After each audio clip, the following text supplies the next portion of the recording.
perkenalkan nama saya Putri Ajeng Kusuma Dewi, NPM 1914231012.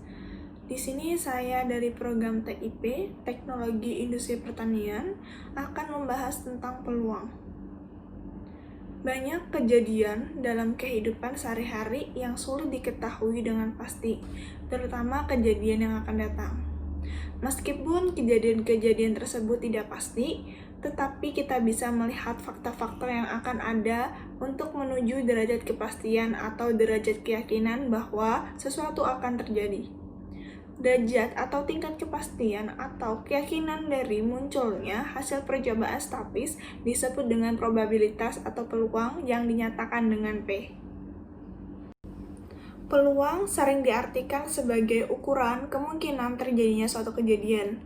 Dalam hal ini, ukuran kemungkinan dinyatakan dalam besaran numerik. Dalam besaran numerik ini bernilai antara 0 sampai 1. Definisi peluang, bila terjadinya A, terjadi dalam M, cara dari seluruh N, cara yang mungkin terjadi dan masing-masing N, cara itu mempunyai kesempatan yang sama untuk muncul. Maka peluang kejadian A ditulis dengan PA, dapat dituliskan dengan rumus PA sama dengan NA per NS sama dengan M per N. Peluang memiliki beberapa istilah. Istilah dalam peluang yang pertama yaitu percobaan. Percobaan merupakan proses yang membangkitkan data. Maksudnya proses membangkitkan data yaitu suatu kejadian yang memberikan beberapa kemungkinan hasil. Contoh dari percobaan ini yaitu pelemparan sebuah dadu, di mana pada pelemparan sebuah dadu ini mendapatkan hasil percobaan yang mungkin terjadi adalah munculnya salah satu sisi dadu yang menunjukkan angka. Istilah selanjutnya yaitu ruang sampel, di mana ruang sampel merupakan suatu gugus yang memuat semua hasil yang berbeda yang mungkin terjadi pada suatu percobaan. Dengan kata lain, ruang sampel merupakan semua kejadian yang mungkin terjadi. Notasi dalam ruang sampel yaitu S. Sehingga himpunan S merupakan anggota E1, E2, E3, dan seterusnya hingga EN. N ini merupakan banyaknya hasil. N dapat tak terhingga atau terhingga. Contoh dalam ruang sampel yaitu pelemparan sebuah dadu, di mana himpunan S adalah 1, 2, 3, 4, 5, 6. Dalam ruang sampel terdapat titik sampel. Titik sampel ini yaitu pada 1, 2, 3, 4, 5, 6. Kemudian ada pelemparan satu koin. Ruang sampelnya yaitu himpunan S adalah anggota angka dan gambar, dengan titik sampelnya yaitu angka dan gambar. Kemudian ada jenis kelamin bayi. Himpunan ruang sampel yaitu himpunan S sama dengan perempuan laki-laki, dengan titik sampel yaitu perempuan dan laki. Istilah selanjutnya yaitu ruang kejadian, di mana ruang kejadian merupakan anak gugus dari ruang sampel yang memiliki karakteristik tertentu. Ruang kejadian ini dapat berupa himpunan bagian dari ruang sampel. Ruang kejadian ini memiliki notasi huruf kapital kecuali huruf S, seperti A, B, C, D, dan seterusnya hingga Z. Contoh dalam ruang kejadian yaitu sisi gambar munculnya pada 2 koin mata uang. Sehingga kejadian A yaitu himpunan A memiliki dengan anggota gambar-gambar, angka gambar, dan gambar angka. Ruang kejadian memiliki 2 macam. Yang pertama, ruang kejadian sederhana, di mana ruang kejadian sederhana ini hanya memiliki satu titik X sampel. Contohnya, A adalah kejadian munculnya sisi angka pada pelemparan sekeping mata uang. Sehingga kejadian A memiliki himpunan A terdapat anggota angka. Sehingga kejadian A munculnya sisi angka pada pelemparan sekeping mata uang hanyalah 1. Yang kedua yaitu ruang kejadian majemuk, di mana ruang kejadian majemuk ini merupakan gabungan beberapa kejadian sederhana. Contohnya, kejadian umur lampu neon kurang dari 36 jam. Sehingga kejadian B memiliki himpunan anggota X X lebih dari 0 kurang 36. Istilah peluang selanjutnya yaitu ruang nul, di mana ruang nol merupakan suatu anak gugus dari ruang sampel yang tidak mengandung satu pun anggota. Contohnya, pada percobaan pelemparan satu dadu berisi 6 apabila didefinisikan A adalah kejadian munculnya bilangan 7, sehingga anggota dari kejadian A itu adalah 0. Kemudian ada komplement, di mana komplement merupakan suatu kejadian A terhadap T adalah himpunan unsur T yang tidak termasuk A. Komplement A dinyatakan dengan lambang A komplement atau A pangkat C. Selanjutnya yaitu irisan, di mana irisan dari himpunan A dan B merupakan himpunan yang anggotanya ada di himpunan A dan ada di himpunan B, seperti pada diagram Venn berikut. Irisan memiliki lambang seperti U terbalik atau seperti N. Irisan dua kejadian A dan B dinyatakan dengan lambang A, irisan B yang seperti pada huruf U terbalik atau N adalah kejadian yang unsurnya termasuk dalam A dan B. Contohnya, misal A, himpunan A memiliki anggota 2, 4, 6, dan himpunan B dengan anggota 4, 5, 6. Maka A irisan B yaitu 4, 6. Di mana 4 dan 6 ini dilihat dari himpunan A dan himpunan B yang angkanya sama, yaitu pada angka 4 dan 6. Istilah yang terakhir yaitu gabungan, di mana gabungan ini merupakan himpunan semua anggota, baik anggota A dan anggota B. Gabungan dua kejadian A dan B dinyatakan dengan A gabungan B seperti huruf U, dilambangkan seperti huruf U. Ialah kejadian yang mengandung semua unsur yang termasuk A atau B atau keduanya, sehingga sesuai pada diagram Venn berikut. Contohnya, pada himpunan A memiliki anggota A, B, C, dan himpunan B memiliki anggota B, C, D, E. Maka A gabungan B yaitu A, B, C, D, E. Jadi, pada gabungan ini semua himpunan, semua anggota itu masuk. Untuk menentukan titik sampel, peluang ini menggunakan beberapa alat seperti diagram pohon dan tabel. Pada diagram pohon, seperti pada contoh berikut. Suatu percobaan terdiri atas lemparan 2 buah mata uang logam. Gunakan diagram pohon untuk menentukan semua titik sampel, semisal A angka dan G gambar. Maka diagram pohonnya seperti pada gambar berikut. Sehingga ruang sampel yang dihasilkan yaitu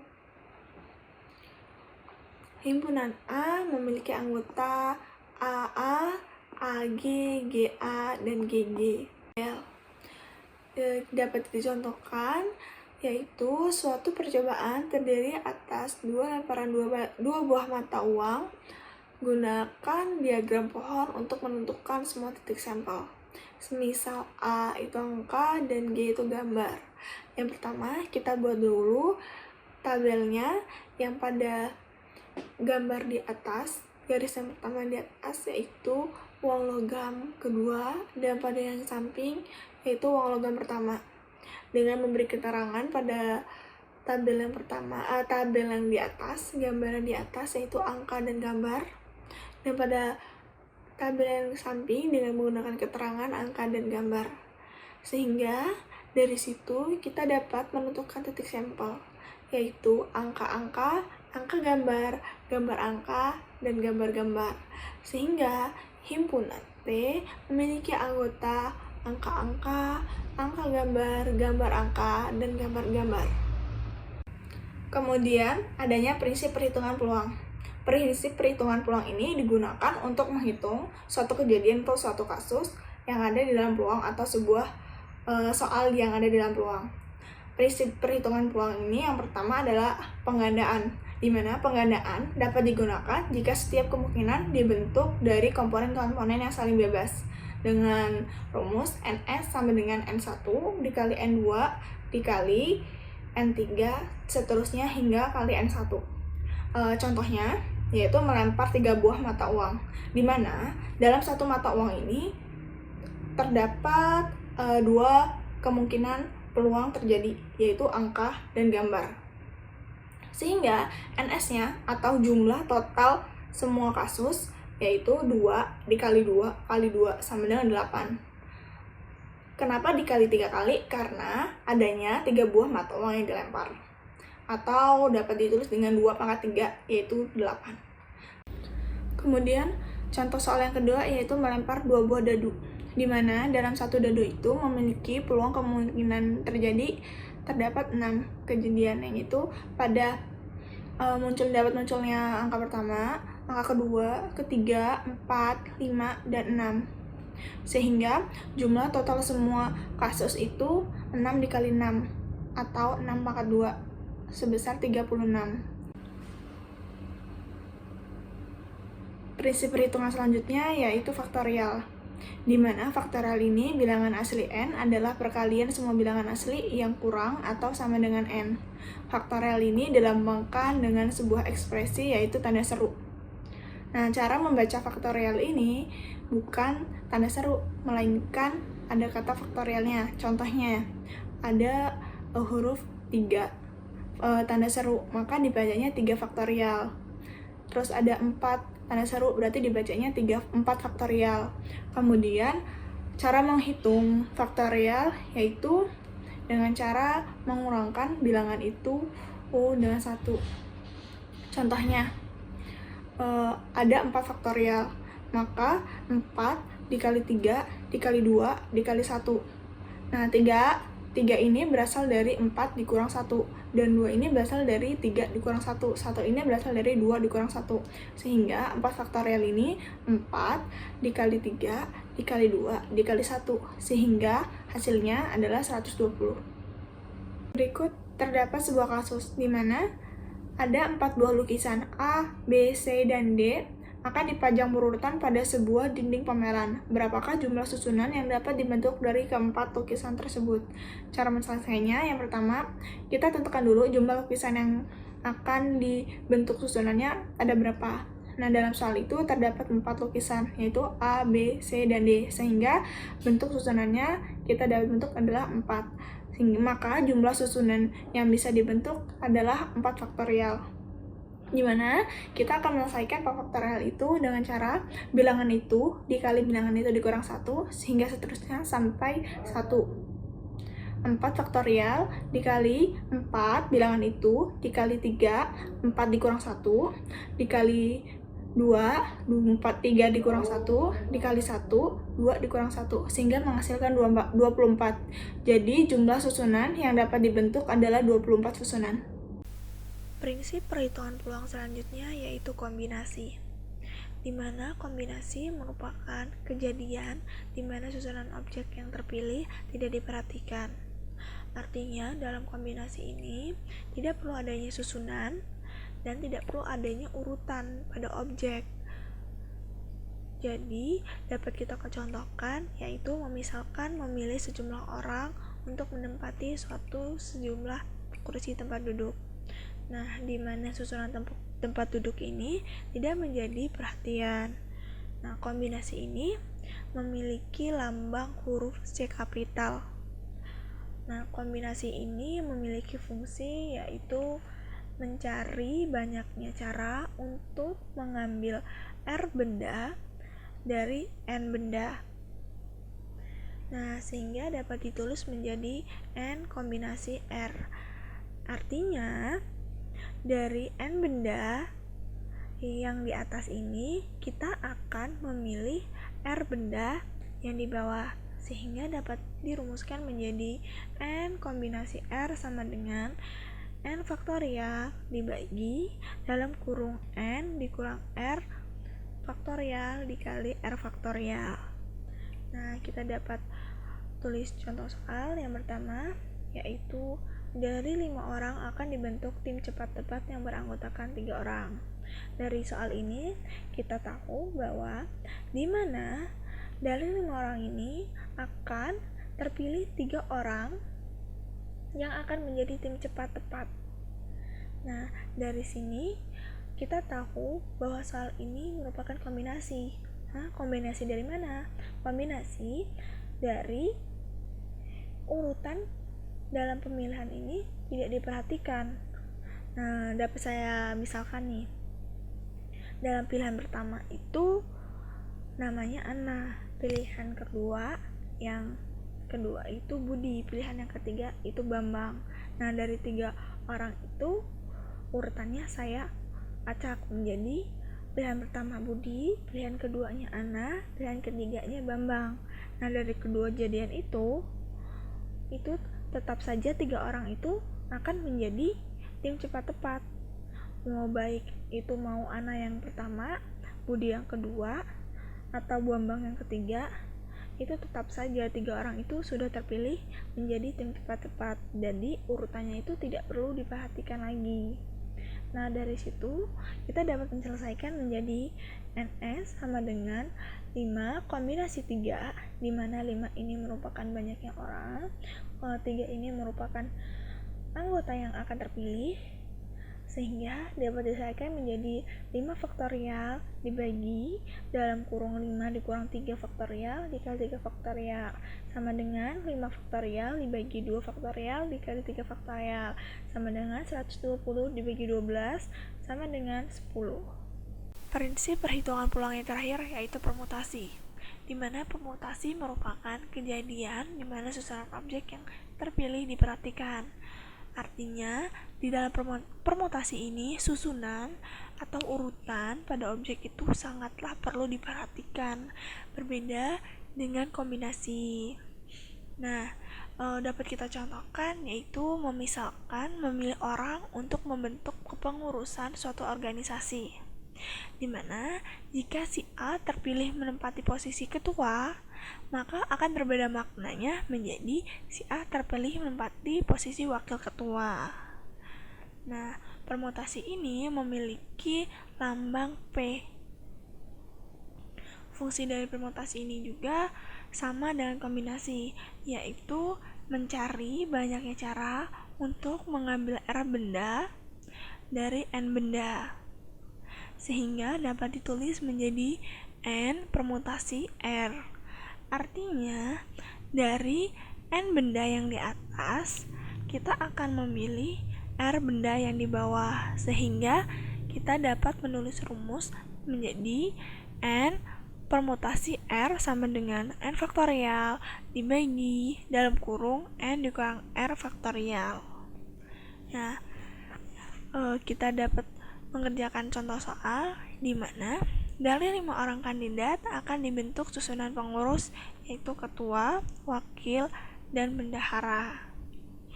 Nah, dari soal ini kita tahu bahwa terdapat 5 orang kandidat yang akan dibentuk susunan pengurus menjadi 1 ketua, 1 wakil, dan 1 bendahara. Nah, kenapa soal ini dikatakan permutasi? Karena pada soal ini susunan itu perlu diperhatikan. Saya misalkan nih, jika terpilihnya menjadi ketua itu si Ana, terus yang wakilnya itu Budi, dan yang bendaharanya itu Bambang. Nah, terus urutannya saya acak menjadi ketuanya itu Bambang, wakilnya Ana, dan bendaharanya Budi. Maka maknanya akan berbeda. Seharusnya yang ketua itu Ana menjadi si Budi, itu kan menjadi maknanya akan berbeda, sehingga dari situ kita tahu bahwa soal tersebut adalah permutasi. Nah, cara menyelesaikannya yaitu dengan cara NS sama dengan 5 permutasi 3. 5 ini dari banyaknya orang kandidat, 3 ini adalah susunan pengurus yang akan dibentuk, yaitu ketua, wakil ketua, dan bendahara. Itu sama dengan 5 faktorial dibagi dalam kurung 5 dikurang 3 faktorial sama dengan 5 faktorial dibagi 2 faktorial. Itu menghasilkan 120 dibagi 2 sama dengan 60. Dalam sebuah peluang terdapat suatu kejadian. Kejadian ini memiliki beberapa macam. Yang pertama yaitu kejadian saling lepas, di mana dua buah kejadian A dan B dikatakan gabungan dua kejadian saling lepas jika kejadian A dan B tidak mungkin terjadi bersamaan.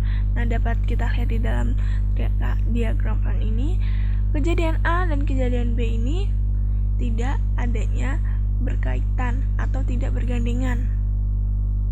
Hal ini disebabkan karena kejadian A dan kejadian B ini tidak memiliki kesamaan. Sehingga dalam diagram ini kita dapat merumuskan yaitu PA gabungan B sama dengan PA plus PB. Agar lebih jelas lagi kita masuk ke dalam sebuah soal, yaitu terdapat 10 mangga, 8 jeruk, dan 2 apel. Peluang terambilnya buah mangga atau jeruk adalah dalam kejadian saling lepas. Ciri-ciri yang dalam soalnya itu adalah atau. Nah, di dalam soal ini ada kata atau, yaitu buah mangga atau jeruk. Sehingga soal ini merupakan termasuk ke dalam dua kejadian saling lepas. Cara menyelesaikannya yang pertama yaitu kita tentukan dulu PA-nya. PA-nya kita misalkan yaitu mangga. Kemudian kita tentukan PB-nya. PB-nya kita misalkan yaitu jeruk. Nah, kemudian kita cari PA-nya. P mangga sama dengan 10/20. 10 ini dari mana? Dari peluang terambilnya 10 mangga, yaitu 10. Kemudian 20 ini dari mana? Dari ruang sampel, yaitu 10 ditambah 8 ditambah 2, yaitu 20. Kemudian kita tentukan PB-nya, yaitu P jeruk. P jeruknya yaitu 8/20. 8 itu dari mana? Dari peluang terambilnya 8 jeruk. Kemudian 20 ini dari mana? Dari ruang sampel, yaitu 10 ditambah 8 ditambah 2, yaitu 20. Setelah kita menentukan PA dan PB-nya, kita jumlah PA dan PB-nya sehingga menjadi P mangga atau jeruk sama dengan P mangga ditambah P jeruk sama dengan 10/20 ditambah 8/20 sama dengan 18/20. Kita kecilkan menjadi 9/10.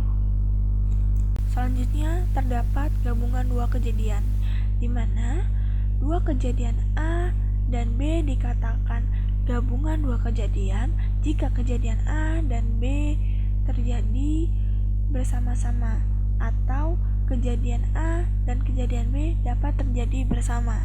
Nah, kita dapat lihat dalam gambar ini terdapat kejadian A dan kejadian B ini bergandengan. Maka terdapatnya sebuah irisan.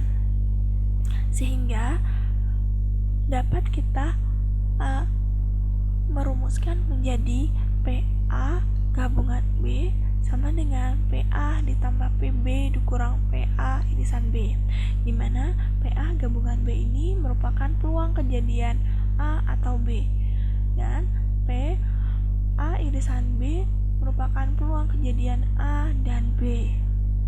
Nah, agar lebih jelas lagi kita masuk ke contoh soal, di mana diketahui dadu berisi 6.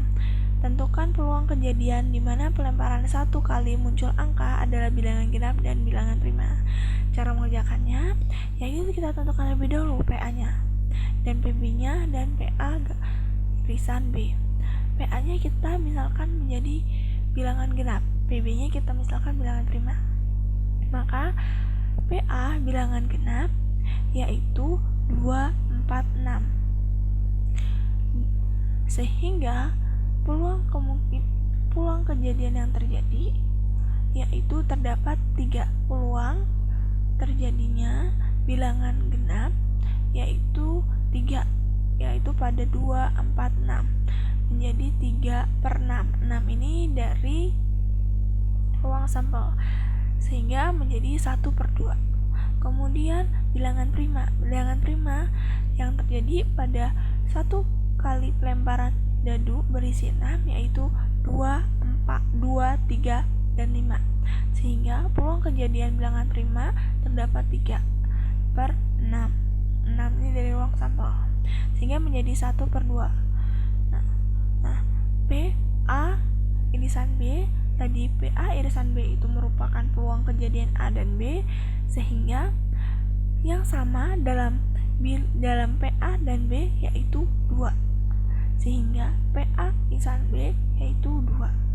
Maka kejadian peluang pada PA irisan B yaitu 2, sehingga 1/6. Setelah menentukan PA, PB, PA irisan B, maka kita masuk ke dalam rumusnya, di mana PA gabungan B sama dengan PA ditambah PB dikurang PA irisan B sama dengan PA gabungan B sama dengan 1/2 ditambah 1/2 dikurang 1/6 sama dengan 5/6, yaitu kejadian saling bebas. Di mana kejadian saling bebas dikatakan saling bebas, artinya kejadian itu tidak saling mempengaruhi. Dua kejadian A dan B dalam ruang sampel S dikatakan saling bebas jika kejadian A tidak mempengaruhi peluang terjadinya kejadian B, dan sebaliknya, kejadian B tidak mempengaruhi peluang terjadinya kejadian A. Bila A dan B dua kejadian saling bebas, maka berlaku rumus PA irisan B sama dengan PA dikali PB. Agar lebih jelas lagi, kita masuk ke dalam contoh soal, yaitu pada pelemparan sebuah uang logam dan sebuah dadu, peluang munculnya gambar pada koin dan mata dadu ganjil yaitu, cara menyelesaikannya kita menentukan dulu ruang sampelnya. Ruang sampel pada uang logam yaitu S beranggotakan gambar dan angka, sehingga terdapat 2. Ruang sampel pada dadu ganjil, ruang sampel salah.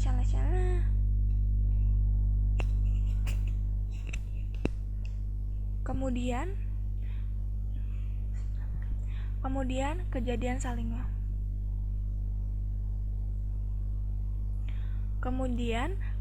saling bebas, di mana kejadian saling bebas ini dikatakan saling bebas, artinya kejadian itu tidak saling mempengaruhi. Dua kejadian A dan B dalam ruang sampel S dikatakan saling bebas jika kejadian A tidak mempengaruhi peluang terjadinya kejadian B, dan sebaliknya, kejadian B tidak mempengaruhi peluang terjadinya kejadian A. Bila A dan B dua kejadian saling bebas, maka berlaku rumus PA irisan B sama dengan PA dikali PB. Agar lebih jelas lagi, kita masuk ke dalam contoh soal, yaitu pada pelemparan sebuah uang logam dan sebuah dadu, peluang munculnya gambar pada koin dan mata dadu ganjil, yaitu pertama kita menentukan dulu ruang sampelnya. Ruang sampel pada uang logam yaitu S beranggotakan gambar dan angka, sehingga ruang sampel yaitu terdapat 2. Ruang sampel pada dadu yaitu S beranggotakan 1, 2, 3, 4, 5, dan 6, sehingga ruang sampelnya terdapat 6. Sehingga kita misalkan terlebih dahulu PA-nya. PA itu adalah kejadian munculnya gambar pada koin, yaitu munculnya pada gambar pada koin hanyalah gambar. Sehingga PA-nya sama dengan 1/2. 1 itu adalah peluang kejadian munculnya gambar pada koin, dan 2 itu adalah ruang sampel. Kemudian PB merupakan kejadian munculnya dadu ganjil. Munculnya dadu ganjil itu yaitu 1, 3, dan 5, sehingga PB-nya terdapat 3/6. 3 ini adalah peluang terjadinya munculnya dadu ganjil, yaitu terdapat 3/6, dan itu dari ruang sampel pada dadu, sehingga terjadi 1/6. Sehingga PA irisan B atau PA irisan B sama dengan PA dikali PB sama dengan 1/2 dikali 1/2, sehingga menghasilkan 1/2. Selanjutnya yaitu kejadian saling komplementer, di mana A komplementer adalah komplement dari A, di mana kejadian komplementer adalah kumpulan titik-titik sampel yang merupakan titik sampel S tetapi bukan merupakan titik sampel A. Bila A dan A komplementer ada dua kejadian dalam S yang saling komplementer, maka berlaku rumus PA A komplementer sama dengan P 1 dikurang PA. Maka dapatkan, biar lebih jelas, ulanglah ribet.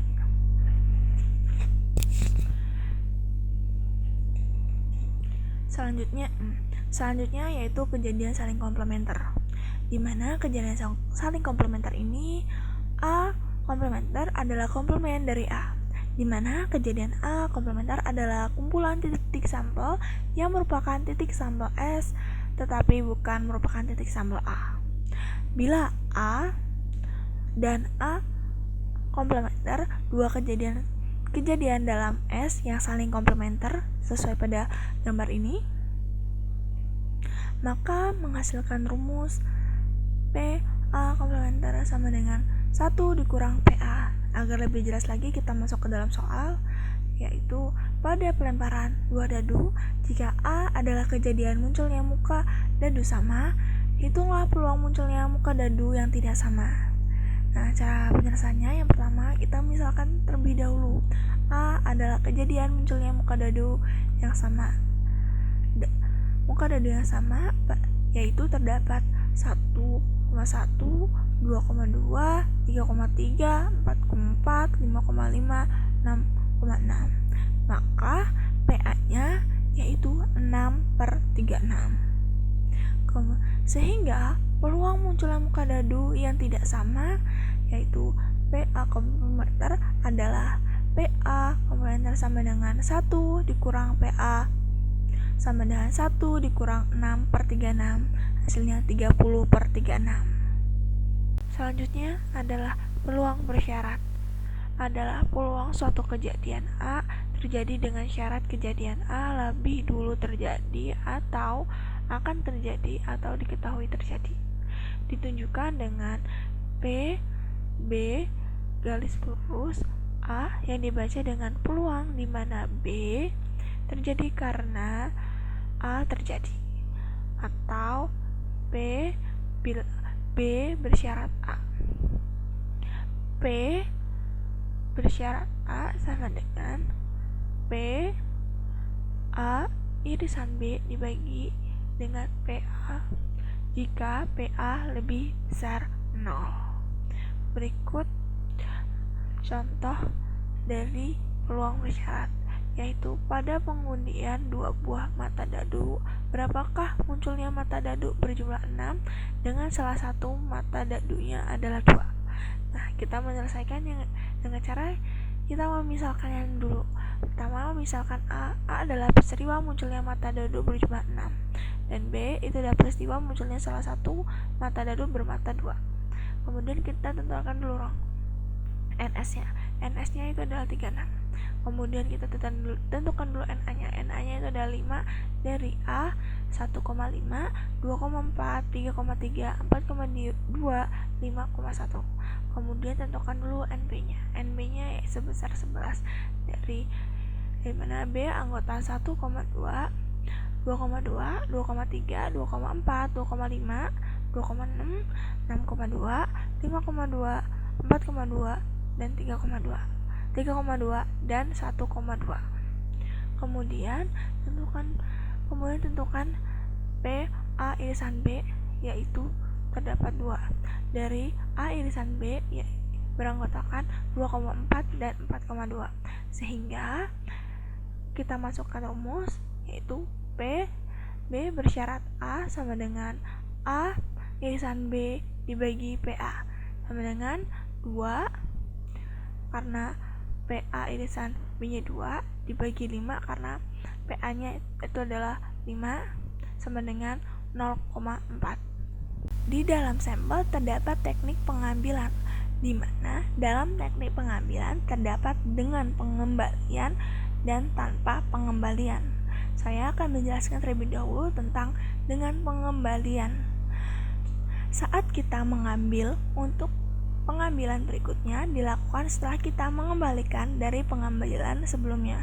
Maksudnya yaitu ketika kita mengambil suatu kejadian, maka kita akan mengembalikan terlebih dahulu sebelum kita mengambil kejadian berikutnya.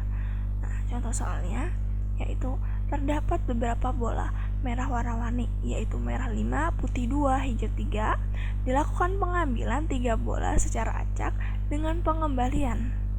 Peluang terambilnya 1 bola merah dan 2 bola hijau berturut-turut yaitu, pertama kita misalkan dulu, M ini adalah bola merah, hijau ini adalah bola hijau 1, H2 ini adalah bola hijau 2. Kemudian kita jawab dengan P M irisan H1 irisan H2 sama dengan 5/10 dikali 3/10 dikali 3/10 sama dengan 45/1000. Nah, 5 ini dari mana? 5 ini dari peluang terambilnya bola merah. Nah, per 10/10 ini adalah ruang sampel dari 5 ditambah 2 ditambah 3. Kemudian dikali 3. 3 ini peluang terambilnya bola hijau, yaitu terdapat 3 di per 10/10 dari ruang sampel, yaitu 5 dikali 2 kali 3. Kemudian H2 juga begitu, 3 ini dari peluang terambilnya bola hijau per 10. 5/10 dikali 3/10 dikali 3/10 menjadi 45/1000 sama dengan 9/200. Selanjutnya yaitu adalah teknik tanpa pengembalian. Saat kita mengambil di pengambilan berikutnya tanpa mengembalikan pengambilan sebelumnya.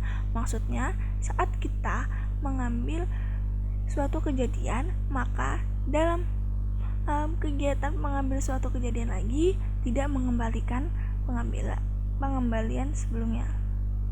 Tidak dilakukan pengembalian sebelumnya. Contohnya, terdapat beberapa bola warna-warni yaitu merah 5, putih 2, hijau 3. Dilakukan pengambilan 3 bola secara acak tanpa pengembalian. Peluang terambilnya bola 1, bola merah dan 2 bola hijau berturut-turut yaitu P ini M tadi itu merah, H1 itu hijau, H2 itu dari hijau. Jadi P M irisan H1 irisan H2 sama dengan 5/10 dikali 3/9 dikali 2/8 sama dengan 30/720 sama dengan 1/24. 5 ini dari mana? 5 ini dari bola peluang terambilnya bola merah. Ini dari ruang sampel yaitu sebelum terambilnya bola, yaitu 5 ditambah 2 ditambah 3. Kemudian ada 3 ini dari peluang terambilnya bola hijau yaitu 3/9. Kenapa 9? Karena dalam pengambilan sudah diambil 1 bola merah, sehingga ruang sampelnya menjadi 9, 10 dikurang 1. Kemudian dikali lagi dengan 2. 2 ini dari mana? 2 ini dari terambilnya bola hijau yang semulanya 3, terus diambil kembali 1, jadi 3 dikurang 1 menjadi 2/8. 8 ini dari 9 dikurang 1 karena sebelumnya telah diambil bola tanpa pengembalian, sehingga menjadi 5/10 dikali 3/9 dikali 2/8 sama dengan 30/720 menjadi 1/24. Sekian dari saya, semoga ilmunya bisa bermanfaat dan bisa dipahami. Terima kasih. Wassalamualaikum warahmatullahi wabarakatuh.